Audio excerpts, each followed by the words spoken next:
Bonjour à tout le monde, bienvenue dans cette petite série de révisions pour les vacances, pour l'entrée en L1.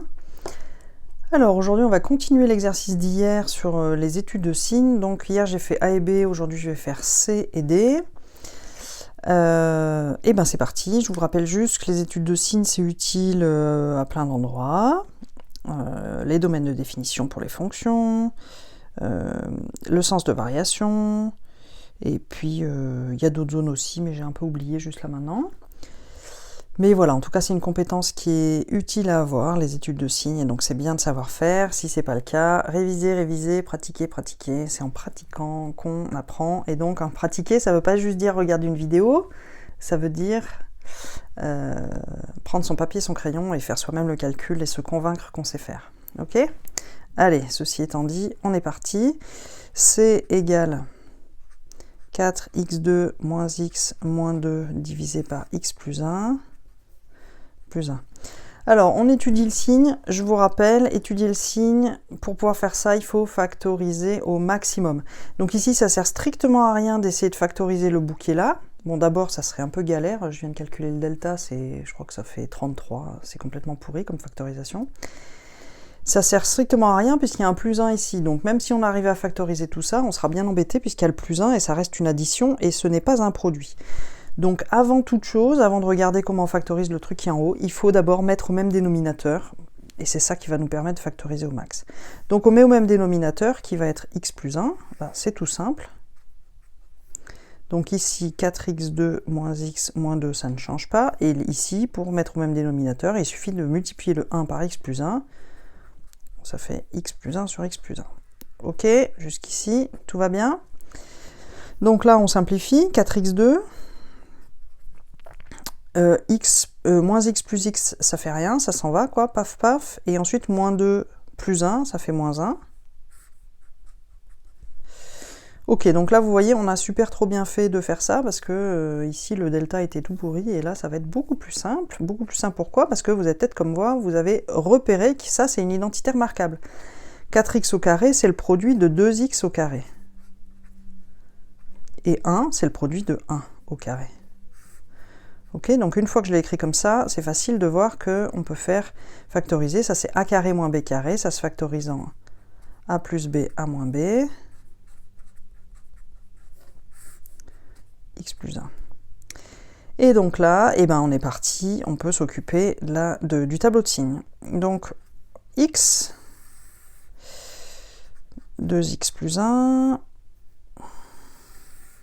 2x moins 1, x plus 1, et ensuite le quotient qui est 2x plus 1, 2x moins 1, divisé par x plus 1. Alors, qu'est-ce qu'il faut mettre comme valeur ? Donc, il faut les zéros de ces trois choses-là. Hein, ça, à chaque fois, ce sont des fonctions affines. Hein, les dessins sont des droites. Les graphes sont des droites. Donc, du coup, on va regarder à quel endroit ça s'annule. Donc, ici, on va avoir... Je vais noter quels sont les points d'annulation. Lui, ça sera moins 1. Lui, alors, on fait un petit calcul tout simple. On fait au brouillon, égale 0, si jamais vous n'avez pas ça en tête. On fait 12 étapes, on a le droit. Hein, c'est les révisions. Au mois d'août, on fait autant d'étapes qu'on veut. Et je vous rassure, c'est pas qu'au mois d'août qu'on fait autant d'étapes qu'on veut, c'est tout le temps. Hein. Moi, je refais les calculs pour être sûr, pour pas faire d'erreur, etc. Donc, ayez toujours un brouillon sous la main et refaites systématiquement les 12 000 étapes dont vous avez besoin pour vous souvenir que ce truc-là s'annule en 1,5 et lui s'annule en moins 1,5. Donc, finalement, on a moins 1, 1,5 et moins 1,5. Comment ça se positionne ? Moins 1, c'est la plus petite des racines. Ensuite, on a moins 1,5. Ensuite, on a 1,5. Et ensuite, on a plus l'infini. Alors, on va placer nos barres, on va placer nos zéros. Donc, 2x plus 1, lui, c'est celui qui s'annule en moins 1,5. Refaites le calcul au brouillon si besoin. 2x moins 1 s'annule en 1,5. X plus 1 s'annule en moins 1. Ensuite, à chaque fois, les dessins sont des graphes. Vous vous souvenez, faites le dessin sur le brouillon. C'est toujours positif à droite du 0. Parce que ce sont des droites dont le coefficient directeur est positif. Donc elles sont comme ça. Hein. Si vous dessinez, paf, elles sont comme ça. Donc il y a le 0, positif, négatif. Donc elles sont négatives à gauche. Donc là, on est bon. On va mettre les signes. Plus, moins, plus, moins. Puis ensuite, on va regarder les zéros. Le numérateur, là, ici, c'est les trucs avec les 2x. Donc, il y en a un ici, ça s'annule. Il y en a un ici, ça s'annule. Hein. Quand ça vaut 0, ça fait 0 en haut. Par contre, c'est le 0 en bas qui nous embête. Le 0 en bas, il est là. Et lui, paf, pas défini. Ok, donc là, regardez la vidéo précédente si besoin de voir comment est-ce qu'on rédige. Sinon, je vais vous faire la rédac à l'oral, vous aurez qu'à recopier. Donc la rédaction, ici, ça peut être de dire petit c, là, cette fraction n'est pas définie en moins 1, s'annule en moins 1,5 en 1,5, et ensuite vous dites elle est strictement négative sur moins l'infini moins 1 ouvert, union, moins 1,5, 1,5 ouvert. Et ensuite elle est strictement positive sur moins 1, moins 1,5 ouvert, union, 1,5 plus l'infini ouvert. Ok pour vous? On peut passer à la dernière. Alors allons-y. Donc la dernière étude de signe, qu'est-ce qu'on nous propose? Petit d égale x moins 1 sur x. Alors là, c'est comme tout à l'heure, pour étudier le signe, il faut commencer par factoriser. Donc comme là, il y a une fraction, on va simplement mettre au même dénominateur. Pour mettre au même dénominateur, on va multiplier x par x, donc ça fait x carré moins 1 sur x. Hein, x fois x, ça fait x carré moins 1 sur x. Tout ça, c'est comme ça. Et ensuite, ici, on repère que c'est x carré moins 1 au carré.